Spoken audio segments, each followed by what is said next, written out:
Hi అండి, అందరికీ నమస్కారం. ఏంటంటారా, ఇవాళ కొత్త కొత్త ముచ్చట్లతో అదే చిట్పట్ట ముచ్చట్లతో మీ ముందుకు వచ్చేసాను.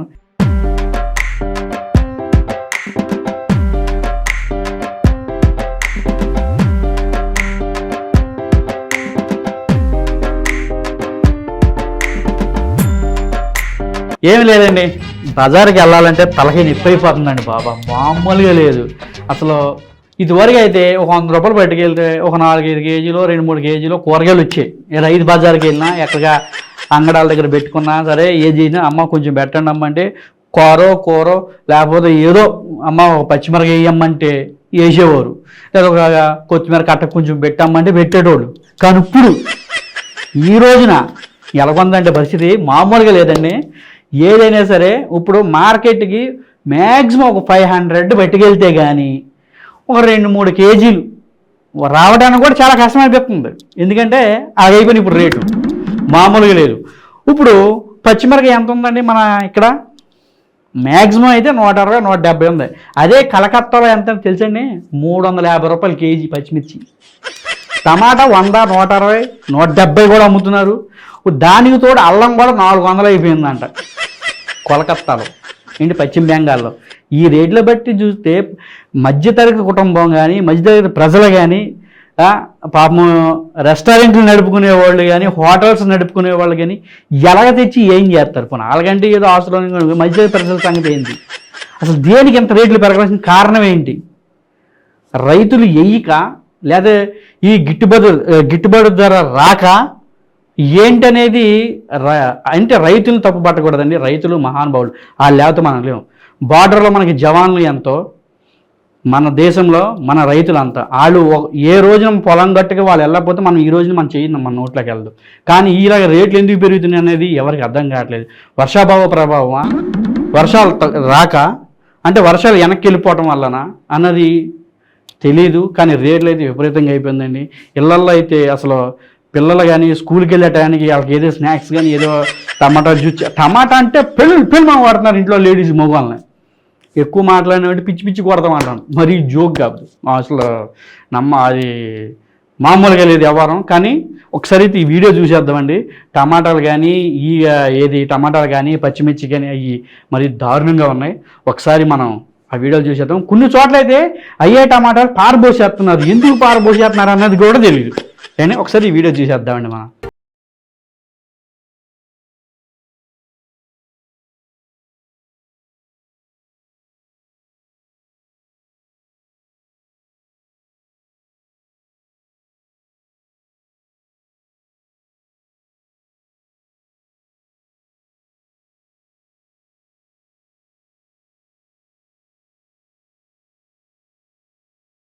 ఏంటంటే నిన్న రాహుల్ గాంధీ గారు మొన్న పెట్టారు కదండి, నేను అదే సబ్జెక్ట్ మాట్లాడుకున్నాను. కానీ ఇది కూడా అదే. కానీ ఏంటంటే ఆయన్ని పిఎం అని అంటామో లేకపోతే ఏదో ప్రధానమంత్రి ఏదో అంటారు కదండి, అలా అనేపాటికి ఆయన నవ్వుతున్నారండి బాబా. నవ్వు ఆయనకి అసలే నవ్వుతుంటే సొట్టబొగ్గలు ఇలా లోపలికి వెళ్ళిపోతున్నాయి. అసలు నవ్వుతుంటే అసలు ఆయన నిజంగా నేను అయిపోయినేమనుకుంటున్నాను నేనైతే. కానీ అందరూ కూడా అసలు గ్రౌండ్ మాత్రం దద్దరిల్లిపోయిందండి.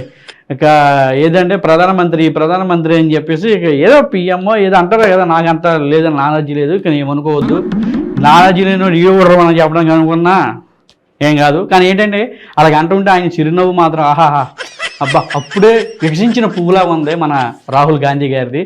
చాలా బాగుంది. ఒకసారి ఆ వీడియో అయితే మనం చూసేద్దాం. చాలా చాలా అందంగా నవ్వారు ఆయన. అబ్బబ్బబ్బబ్బబ్బా, మామూలుగా నవ్వలేదు ఏనే.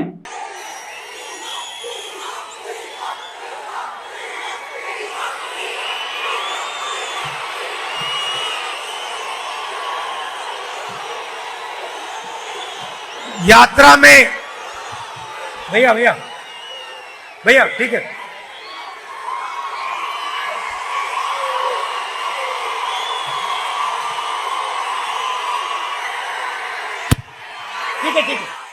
ఇప్పుడు జహీరాబాద్ దగ్గర మల్లన్న గట్టు అని చెప్పేసి అక్కడ బాబా వేడుకలు అనుకుంటా, బాగా జరిగింది గురు పౌర్ణమి.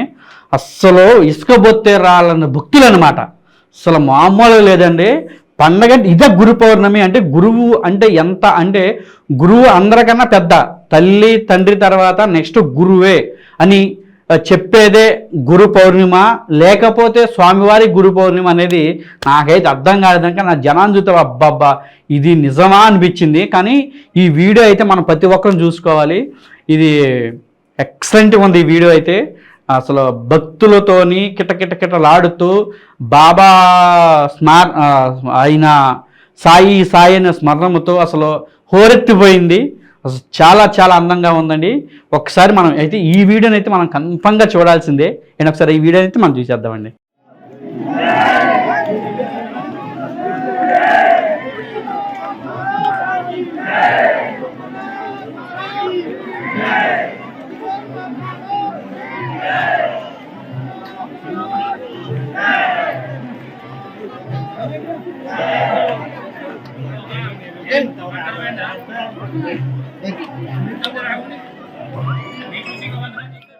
నేనే కొత్త విషయం చెప్తున్నా అండి. ఏమీ లేదు, నూతనంగా పార్లమెంటు భవనం నిర్మించారు.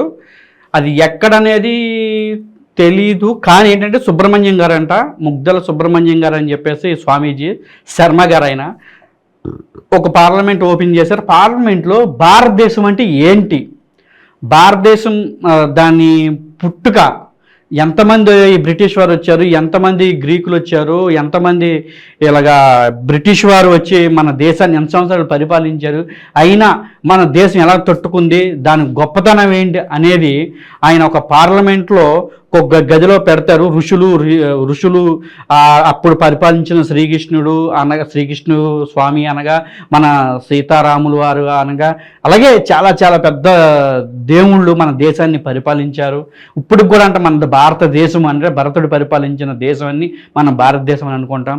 కానీ ఏంటంటే ఆయన ఒక్కొక్కటి ఇలా పెడతా ఉంటే అసలు నిజంగా మన భారత ఎంత గర్వంగా చెప్పుకునే దమ్ము ధైర్యం ఒక ఇండియన్కే ఉంటుంది మన భారతదేశం ఇదని. దాని పుట్టుక అనేది మనకు తెలియదు, భారతదేశం ఎప్పుడు పుట్టింది అనేది మనకు తెలియదు. అంటే నాకైతే తెలియదు, మన పూర్వీకులకి వాళ్ళ పూర్వీకులకి తెలుసు కాబట్టి అది మనం చదువుకున్నాం. కాబట్టి మనం ఇప్పుడు ఉన్న నెక్స్ట్ వచ్చే జనానికి, నెక్స్ట్ వచ్చే ఫ్యూచర్లో ఉన్న పిల్లలకు కానీ ఎవరికైనా చెప్పుకోవడానికి బాగుంటుంది. కానీ ఇది పార్లమెంట్లో పెట్టడం కూడా చాలా మంచిదండి.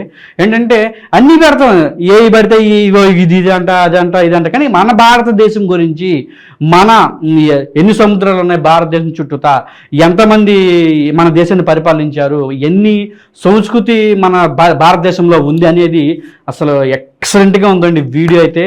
అది నా భారతదేశం అని చెప్పుకొని గర్వంగా చెప్పుకొని గుండె మీద చేసుకుని పడుకునే దమ్ము మన భారతీయులకు అందరికీ ఉంటుంది. కానీ ఈ వీడియో అయితే పార్లమెంట్లో పెడతాం కూడా మంచిదే. ఏంటంటే కొంతమంది రాజకీయ నాయకులకు కూడా అవునా అన్నట్టు చూస్తుంటారు, కానీ అది పెడతాం వల్ల వాళ్ళకి కూడా కొంచెం తెలుస్తుంది.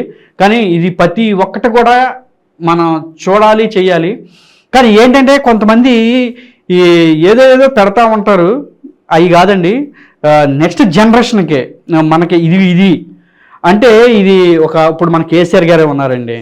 ఆయన ఎన్నో ఉద్యమాలు చేసి, ఎన్నో త్యాగాలు చేసి, ఏదో అసలు ఆయన పీకల మీద ఇంకా లేదు, ఇక మన కేసీఆర్ గారు ఉండరు అన్న టైంలో మనకి తెలంగాణ వచ్చింది. అలాగే ఉమ్మడి ఆంధ్రప్రదేశ్ ఉన్నప్పుడు మన పొట్టి శ్రీరాములు గారు చాలా కష్టపడి 365 ఎన్ని రోజులు అసలు సంవత్సరం అనుకుంటే అన్నం తినకుండా ఉండి మనకి ఉమ్మడి ఆంధ్ర కావాలని చెప్పి అప్పుడు మద్రాసు నుంచి విడిపోయినప్పుడు ఆయన చాలా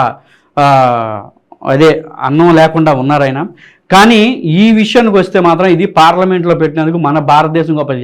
ఎందరో అల్లూరి సీతారామరాజు గారు, సుభాష్ చంద్రబోస్ గారు, భగత్ సింగ్ గారు, ఇలాగ ఎంతో రుద్రమదేవి గారు, ఇలాగ చాలామంది పోరాడి గెలిచి మనకి ఇచ్చిన మన భారతదేశం చాలా అందంగా ఉందండి. దీని గురించి అయితే మనం చెప్పుకోవడానికి కూడా మనకు టైం సరిపోదు, ఎందుకంటే మన గడ్డ మన తల్లి. కానీ ఈ వీడియో అయితే మనం కన్ఫర్మ్గా చూడాల్సిందే. ఒకసారి అయితే ఈ వీడియో అయితే మొత్తనే. ఇప్పుడు ప్రకృతి అంటే ఏంటండి, గాలి, నీరు, నిప్పు, ఆకాశం, భూమి, 5 పంచభూతాలు. ఇప్పుడున్న జనరేషన్ అయితే అండి 6వ భూతం ఒకటి ఉందండి, ఏదంటారా డబ్బు లేని ఏ పని అవ్వదు. ఎందుకంటారా, ఎక్కడికి వెళ్ళిన డబ్బే. ఇప్పుడు స్కూల్కి పిల్లోడు ఇంట్లోంచి బయటకు వెళ్తే వాడి చేతులు ఎంతకంత పెట్టండి వాడు స్కూల్కి వెళ్ళడం. ఇప్పుడు భర్త ఇంటిగా బయటకు వెళ్ళి లోపలికి వచ్చి ఇగోవే డబ్బులు ఇస్తే కానీ పిలవదు, ఎందుకంటే డబ్బు. అలాగే అన్నదమ్ముల మధ్యన కానివ్వండి, అక్క చెల్లెల మధ్యన కానివ్వండి, అత్తామామల మధ్యన కానీ, అమ్మా నాన్న మధ్య, ఏదైనా డబ్బు. పంచభూతాలు 5 అని చెప్పేసి ఆనాడు పెద్దలు చెప్పారు. కానీ ఈనాడు పెద్దలు చెప్పిన మాట సద్దన్న మూట అని అప్పుడు చెప్తున్నారు, అప్పుడు చెప్పారు. పెద్దలు ఏది చెప్పినా మనకి సద్దన్న మూట చల్లగా ఉంటుందిరా అంటారు. కానీ అదేం లేదండి. డబ్బు చెప్పిన మాట ఇప్పుడు జనాలు వింటున్నారు. ఏంటంటే డబ్బు పంచిపోతాం అంటే పంచిపోతాం కాదు, ఆరోపోతాం. నాకు హిందీ రాదు, 6 అంటే హిందీలో ఏమంటారు నాకు తెలియదు, అందుకే ఆరోపోతాం అని చెప్తున్నా. కానీ ఏంటంటే దేవుడు అనేది మనకి డైరెక్టర్ కనబడితే మనం చచ్చిపోతాం. అంటే దేవుడు అన్న ఆయన డైరెక్ట్గా కనబడితే మనం చచ్చిపోతాం. అందుకే మనం ఎవరి మీద పట్టి నేను అది చెప్పటం కానీ మనకి ఏదో రూపంలో కనిపించడం కానీ జరుగుతుంటుంది. కానీ ప్రకృతి అనేది భగవంతుడి స్వరూపం, ఆయన ఇచ్చిందే మనకు కనిపించడు కాబట్టి ఆయా రూపంలో మనం కొలుచుకుంటాం స్వామి అని. కానీ ఇక్కడ ఒక చెట్టు సేమ్ లక్ష్మీ నరసింహస్వామి అవతారంలో అసలు గాలి మాత్రం విజృంభించేసి ఆయన అదే మన భక్త ప్రహ్లాద సినిమాలో వచ్చినప్పుడు ఆయన అలా గాండ్రించుకుని బయటకు వచ్చేది ఉంది కదండి, సేమ్ అలాగే ఆ చెట్టు ఊగుతుంటే సేమ్ లక్ష్మీ నరసింహస్వామి అలా వచ్చారా అనిపించింది. అసలు మామూలుగా లేదు. ఆ గాలి ఊగుతుంటే అని రీసౌండ్ కూడా మామూలుగా రావట్లేదు. అసలు స్వామి నువ్వు ఉన్నావా అని అప్పుడు అనిపిస్తుంది మనకి. కానీ అయితే ఈ వీడియో అయితే కంపల్సరీ మనం చూద్దాం. ఏంటంటే స్వామి అన్ని వేళ అదే అంటారు కదండి, అక్కడ ఇక్కడ కాదు ఎక్కడ నేను ఉంటాను అని. కానీ కన్ఫామ్గా ఆ చెట్టులో ఉండడం నేనైతే అనుకుంటున్నాను. మీరు కూడా కన్ఫామ్గా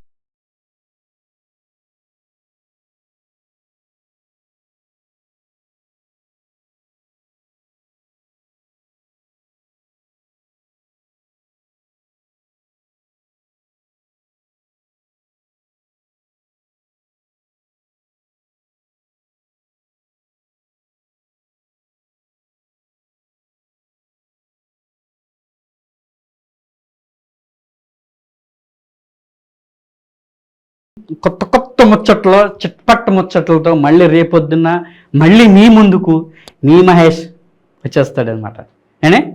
అందరూ నమస్కారం.